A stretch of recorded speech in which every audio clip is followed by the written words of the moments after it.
हमारा राष्ट्रगीत उस भावना का प्रतीक है जिसने सोए हुए, गुलामी में सोए हुए भारत के लोगों को जगाया, जिसने उन्हें हिम्मत दी कि ब्रिटिश साम्राज्य के सामने खड़े होकर वह सत्य और अहिंसा के नैतिक हथियारों के साथ सामना कर पाए।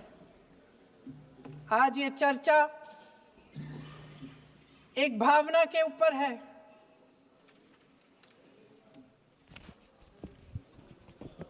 और जब हम वंदे मातरम का नाम लेते हैं तो वही भावना हमारे दिल में उजागर होती है। जब हम वंदे मातरम का नाम लेते हैं तो हमें उस पूरे इतिहास की याद आती है जो स्वतंत्रता संग्राम का इतिहास था, उसकी पीड़ा, उसका संघर्ष, उसका साहस, उसकी नैतिकता, उसका जो बल था कि ब्रिटिश साम्राज्य उसके सामने झुका। अध्यक्ष महोदय, वंदे मातरम उस आधुनिक राष्ट्रवाद की अभिव्यक्ति है जिसने भारत के लोगों को एक राजनीतिक और नैतिक आकांक्षा से जोड़ा, जिसने भारत के लोगों को एक साझा नियति के उत्तराधिकारी, एक साझा भविष्य के निर्माता के रूप में देखा। लेकिन आज की ये बहस मुझे कुछ अजीब सी लग रही है। जैसे मैंने कहा, ये गीत देश की आत्मा का हिस्सा बन चुका है। 150 सालों से देशवासियों के दिलों में ये गीत बस चुका है। 75 सालों से हमारा देश आजाद है, तो फिर आज इस बहस की क्या आवश्यकता है?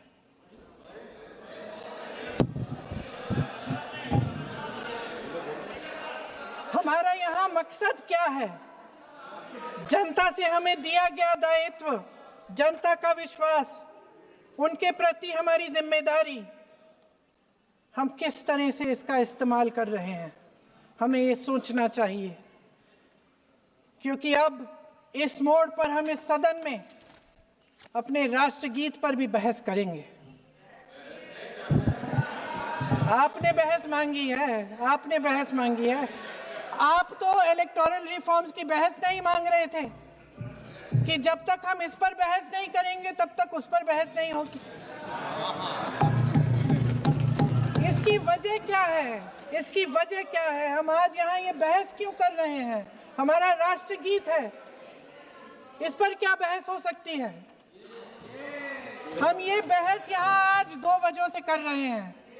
पहला कि बंगाल का चुनाव आ रहा है, हमारे प्रधानमंत्री अपनी भूमिका निभाना चाहते हैं उसमें। और दूसरी वजह ये है, ये मकसद है, पुरानी मकसद इनकी, अध्यक्ष महोदय, कि जिन्होंने स्वतंत्रता की लड़ाई लड़ी, जिन्होंने देश के लिए बड़ी बड़ी कुर्बानियां दी, उन पर सरकार नए आरोप लादने का मौका चाहती है। देश का ध्यान फिर से जनता के ज्वलंत मुद्दों से भटकाना चाहती है। यही एक मकसद है आपका।